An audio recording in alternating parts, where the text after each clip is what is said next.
जय सिया राम, जय श्री कृष्णा, राधे राधे सभी भक्तों को।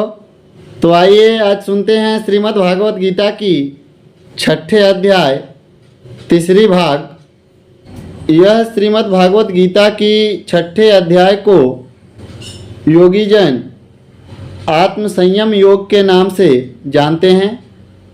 इसमें कुल 47 श्लोक है, जिसमें 1 से 32 श्लोक तक मैं अपनी पहली और दूसरी भाग में सुना चुका हूँ।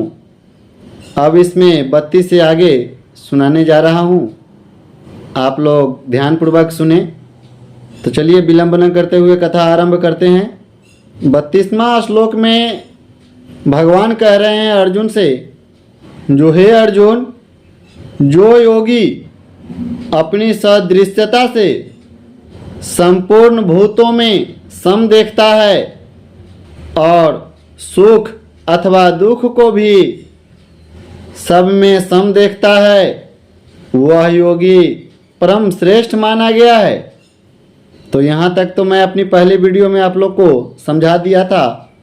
अब आगे की कथा में अर्जुन पूछ रहे हैं भगवान से, हे मधुसूदन, जो यह ध्यान योग आपने समत्व भाव से बताए हैं, इसकी मैं मन की चंचल होने से बहुत काल तक ठहरने वाली स्थिति को नहीं देखता हूँ, क्योंकि हे कृष्ण, यह मन बड़ा चंचल और प्रमथन स्वभाव वाला तथा बड़ा दृढ़ और बलवान है। इसलिए इसको बस में करना मैं वायु की तरह अति दुष्कर मानता हूँ। इस प्रकार अर्जुन के पूछने पर भगवान श्री कृष्ण कहते हैं, हे अर्जुन, निसंदेह मन चंचल है और बहुत ही कठिनता से बस में होने वाला है। परंतु हे कुंती पुत्र अर्जुन, अभ्यास अर्थात स्थिति के लिए बारंबार यत्न करने से और वैराग्य से बस में होता है। इसलिए इसको अवश्य बस में करना चाहिए, क्योंकि मन को बस में न करने वाले पुरुष द्वारा योग दुष्प्राप्य है, अर्थात प्राप्त होना कठिन है। और स्वाधीन मन वाले प्रयत्नशील पुरुष द्वारा साधन करने से प्राप्त होना सहज है। यह मेरा मत है।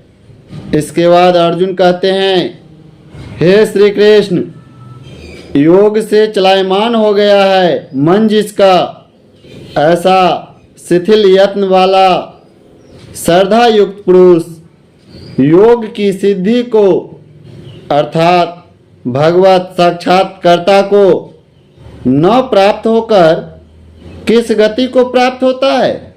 हे महाबाहो, क्या वह भगवत प्राप्ति के मार्ग में मोहित हुआ आश्रय रहित पुरुष छिन्न भिन्न बादल की भांति दोनों ओर से अर्थात भगवत प्राप्ति और सांसारिक भोगों से भ्रष्ट हुआ नष्ट तो नहीं हो जाता है?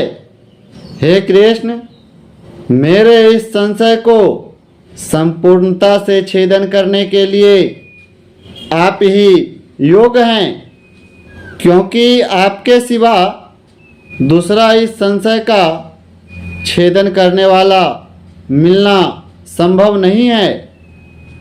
इस प्रकार अर्जुन के पूछने पर श्री कृष्ण भगवान कहते हैं, हे अर्जुन, उस पुरुष का न तो इस लोक में और न परलोक में ही नाश होता है, क्योंकि हे प्यारे, कोई भी शुभ कर्म करने वाला अर्थात भगवत अर्थ कर्म करने वाला दुर्गति को नहीं प्राप्त होता है, किंतु वह योग भ्रष्ट पुरुष पुण्यवानों के लोकों को अर्थात स्वर्ग आदि का उत्तम लोकों को प्राप्त करके और उनमें बहुत वर्षों तक वास करके शुद्ध आचरण वाले श्रीमान पुरुषों के घर में जन्म लेता है, अथवा वैराग्यवान पुरुष उन लोकों में न जाकर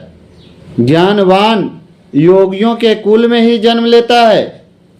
परंतु इस प्रकार जो यह जन्म है सो इस संसार में निसंदेह अति दुर्लभ है। वह पुरुष वहाँ उस पहले शरीर में साधन किए हुए बुद्धि के संयोग को अर्थात समत्व बुद्धि योग के संस्कारों को अनायास ही प्राप्त हो जाते हैं और हे कुरुनंदन उसके प्रभाव से फिर अच्छी प्रकार भगवत प्राप्ति के निमित्त यत्न करता है।